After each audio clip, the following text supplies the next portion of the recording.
Ciao a tutti e benvenuti in Appuntamento in Giardino. Oggi volevo parlarvi della mora senza spine, perché devo spostarla da un punto del giardino ad un altro. Purtroppo non posso farvi vedere questa pianta perché i rami li ha persi durante lo spostamento di una recinzione, visto che si arrampicava su delle griglie elettrosaldate. E tra l'altro era anche una pianta abbastanza giovane, facendo questo spostamento di recinzione la pianta si è danneggiata. Quindi la pianta si trova praticamente davanti a me, è molto piccola, però in questo video, più che parlare di come la pianta nella sua descrizione, nella sua estetica, visto che non ha neanche i rami ma ha pochissime foglie, volevo proprio parlare del suo spostamento da un punto del giardino ad un altro, oppure quando l'acquistiamo magari in vaso, qual è il periodo migliore per poterla mettere a dimora. Il periodo ideale per poter mettere a dimora la mora senza spine è la primavera, perché questa pianta ha la possibilità di poter poi, se seguita come deve essere seguita, di poter poi partire con la sua vegetazione, col suo sviluppo radicale in un periodo in cui tutto questo viene permesso. La pianta però può essere anche messa a dimora nel periodo autunnale. Naturalmente un periodo fine estate può andare anche bene, e il periodo autunnale sempre, però se lo facciamo in un periodo abbastanza lontano da quello che è il freddo eccessivo e soprattutto i geli, perché il gelo può fermare appunto lo sviluppo della pianta e creare qualche problema, addirittura farla anche morire, nonostante sia una pianta molto rustica. Quindi scegliamo la primavera oppure la tarda estate, inizio autunno, come in questo periodo che appunto siamo in inizio autunno. Io questa la voglio spostare anche perché, essendo molto piccola e poco visibile, questa pianta probabilmente poi diventerà ancora meno visibile durante l'inverno, e quindi poi in primavera, con la prima passata di decespugliatore, prima che la pianta abbia emesso le sue foglie, ecco, noi magari non la vediamo, ci passiamo sopra e continuiamo a tagliarla a livello del suolo. Adesso questa è una pianta molto piccola, volevo spostarla da questo punto del giardino e appoggiarla a questa recinzione, in modo da poter poi nella primavera successiva cominciare a legare i suoi rami. Quando noi acquistiamo una pianta molto giovane di mora senza spine, è probabile che una buona fruttificazione avverrà poi dopo 2-3 anni di coltivazione. Adesso questa è stata danneggiata, siccome i suoi rami portano poi i frutti al secondo anno del loro sviluppo, questa pianta la sistemerò lungo questa recinzione e poi dovrò attendere proprio il periodo giusto per poter poi raccogliere, quello adatto per la pianta, per poter raccogliere poi un po' di queste more e farmi una bella marmellata. Sicuramente tra 2 anni comincerà poi a fruttificare. Sono piante che fruttificano tantissimo, il gusto dei suoi frutti non è buono come quello delle more selvatiche, che sono molto più saporite e anche leggermente più acidule. Queste invece sono un po' meno acidule e effettivamente il sapore non è così marcato e buono come quello, appunto, come dicevo, delle more selvatiche. È una pianta che gradisce assolutamente una posizione soleggiata, quindi deve prendere un tanto sole, e in più deve essere anche seguita un pochettino con le bagnature. È abbastanza rustica, sopporta anche un pochettino di siccità, però soprattutto nei primi anni di coltivazione, questo riguarda un po' quasi tutte le piante da giardino, quando noi le acquistiamo, quando le spostiamo, da lì in poi per un anno bisognerebbe seguirla abbastanza anche con le bagnature, perché l'apparato radicale deve diffondersi nel terreno in maniera armonica, e questo può essere fatto solo se non incontra degli impedimenti, degli ostacoli, come un'eccessiva siccità che rischia di danneggiarlo anche. Quindi parto a sistemare la mia mora vicino a quella recinzione.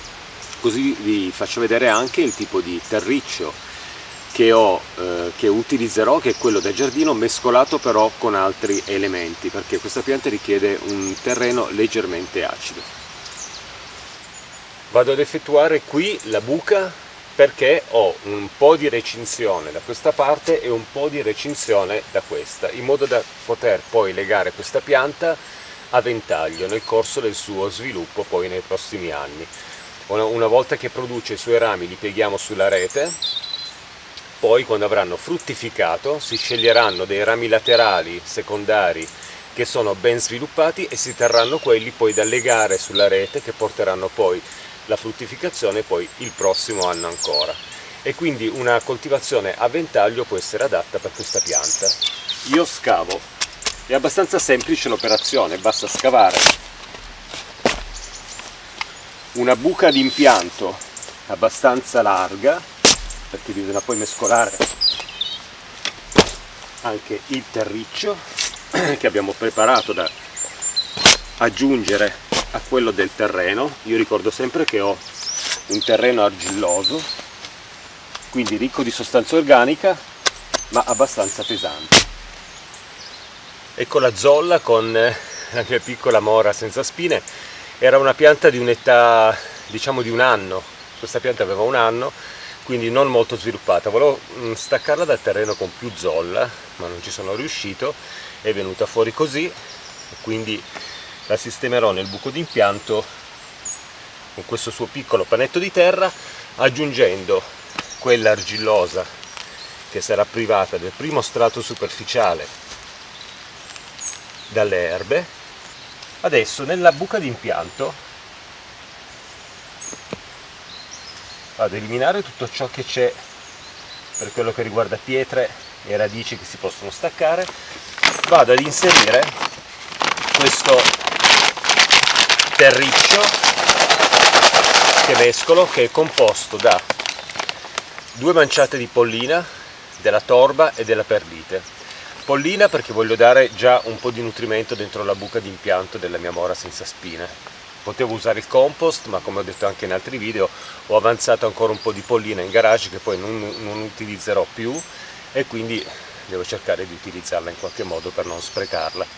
Torba perché questa è una pianta, la mora senza spina, che gradisce un terriccio che sia un pochettino acido e quindi con un pH un po' basso, quindi la torba può essere adatta. Anche qui ho un sacco di torba nel garage che devo cercare di far fuori, altrimenti mi rimane lì, ed è un materiale che è già abbastanza delicato per quello che riguarda il suo commercio, che non è molto ecosostenibile, quindi se l'abbiamo acquistato cerchiamo di utilizzarla tutta per non sprecare un materiale così prezioso. Dal prossimo anno in poi, quando voglio aggiungere un po' di acidità al terriccio, spargerò e poi rivolterò con una zappetta in questa zona degli aghi di pino che acidificano molto il terreno. Torba e poi della perlite perché è una pianta che vuole un terreno abbastanza drenato. Dicevo prima che io ho un terreno argilloso, quindi trattiene tantissimo l'acqua, è ricco di sostanza organica, però molto pesante, quindi è meglio aggiungere un pochettino di perlite o un altro inerte, proprio da far sì, o sabbia, può anche andare bene sabbia di fiume, per dare la possibilità a questa pianta di trovarsi in un terreno in cui non ristagna molto l'acqua. Quindi aggiungo un po' di questo terriccio che ho creato, vado a mescolarlo un pochino con la mia terra pesante e vado ad appoggiare la pianta nella buca. Ricordiamoci che la base dei rami e l'attaccatura con le loro radici deve trovarsi leggermente al di sotto della superficie del terreno, non infossiamola troppo e non teniamola troppo fuori. Diciamo che proprio dove vediamo che parte il fusto dalle radici, quella zona lì deve essere 1-2 cm sotto il livello della terra, così proteggiamo anche, ecco, il colletto della pianta. Non mi veniva tanto il nome stamattina.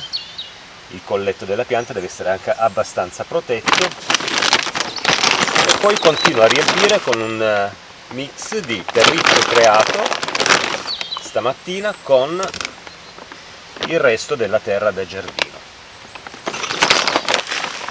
Qui ho utilizzato un sacchetto dei croccantini dei cani perché non trovavo un secchiellino, e poi finisco con le ultime parti di terreno che ho avanzato, così finalmente questa mora senza spine potrà crescere, svilupparsi e darvi i suoi frutti per poter preparare delle marmellate, poi non credo il prossimo anno, quello ancora dopo. Bene, il lavoro è finito, adesso andrò a bagnare. Prima di concludere il video vi faccio vedere lo sviluppo dei fiorellini del crisantemo bianco, che anche quest'autunno si sta riempiendo di fiori, e anche quelli di una pianta di cui ho parlato in alcuni video di appuntamento in giardino 2 anni fa, se non sbaglio, e poi un po' l'ho dimenticata, nel senso che c'è in giardino ma non ve l'ho mai fatta vedere, non ve l'ho più fatta vedere, ed è la Muhlenbergia capillaris, anche lei con il nuovo sviluppo dei fiori di quest'autunno, che coloreranno una piccola zona del mio giardino di rosa. Anche quest'anno, quest'autunno, questo crisantemo bianco dai fiori bianchi molto grossi, carnosi, si sta sviluppando bene con una nuova fioritura. Questo è un crisantemo che io ho sistemato qui in giardino 3 anni fa e devo dire che è molto ma molto resistente anche alla siccità, perché io in primavera ed estate questa pianta non la bagno mai e resiste abbastanza bene. Adesso quello che dovrò fare io nei prossimi giorni, e non devo dimenticarmi di farlo, è cercare di sostenere i suoi rami con una legatura. Devo vedere bene come farla, perché tutti gli anni mi dimentico di fare questa operazione, lui si sdraia abbastanza con le piogge e poi quando fiorisce i rami diventano molto ma molto pesanti, con il rischio proprio di spezzarsi, poi con il peso dei fiori, soprattutto quando piove, che li appesantisce ancora di più. E quindi con un paletto centrale o laterale o più paletti devo cercare di tenere un po' più compatto lo sviluppo di questa pianta, perché così posso poi godermi tutti questi fiori. Non ho fatto la sbottonatura, che è quella del togliere alcuni fiori dai rami per permettere a quelli che sono rimasti di diventare più grandi. L'avevo fatto l'anno scorso, avevo ottenuto appunto un po' meno fiori ma belli grossi. Quest'anno poi farò un passaggio abbastanza veloce togliendo qualcosa, in modo da permettermi di avere tanti fiori, anche se leggermente più piccole come dimensione, ma mi piacerebbe avere qui una nuvola bianca. Eccomi qui davanti alla Muhlenbergia capillaris, una graminacea che crea questi fiori che adesso li vedete un po' appesantiti dalla pioggia, ma in realtà questi fiori di colore rosa sono molto molto leggeri. Quando non piove, quindi c'è un clima molto più asciutto, queste fioriture sembrano quasi sospese nell'aria.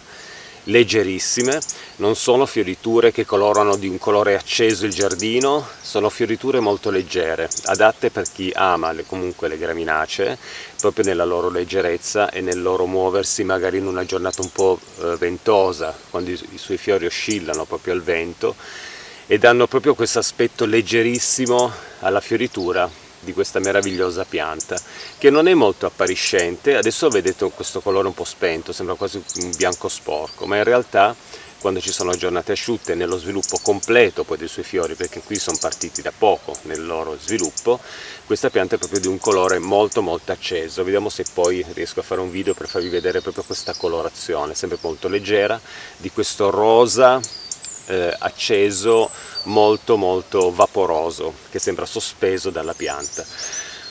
Una pianta molto facile da coltivare, mai bagnata durante l'anno, è una graminacea, quindi sopporta benissimo la siccità. Quando la compriamo, come abbiamo visto per la mora senza spine, quando facciamo l'impianto nella terra per il primo anno, seguiamola un po' in modo da aiutare questa pianta nel suo sviluppo. Queste sono state sistemate sotto l'erba delle pampas, che è una pianta che mi piace tanto vedere nelle case. Poi l'ho presa anche io, l'ho messa in giardino, ma effettivamente i suoi fiori non sono mai così belli come quelli che vedo in giro, e quindi vedrò poi se questa pianta spostarla magari in un'altra zona, anche perché contro la recinzione del vicino sta diventando veramente imponente, e quindi vediamo un po' che cosa fare, che cosa farne dell'erba delle pampas. Comunque questa è la Muhlenbergia capillaris. Mi spiace di non farvi vedere proprio la fioritura in atto, bellissima, quella proprio tipica dell'autunno, ma magari ci torniamo con un prossimo appuntamento in giardino. Adesso vi saluto, se avete dei commenti da fare sulla mora senza spine, abbiamo visto il suo impianto, il prossimo anno magari la vedremo nella sua crescita. Scrivetemi nei commenti, così magari possiamo discutere anche di questa interessante pianta da giardino che porta poi questa fruttificazione adatta sicuramente per essere mangiata magari in marmellate o anche direttamente sulla pianta. Ciao a tutti, grazie, e ci vediamo ad un prossimo appuntamento in giardino. Ciao ciao!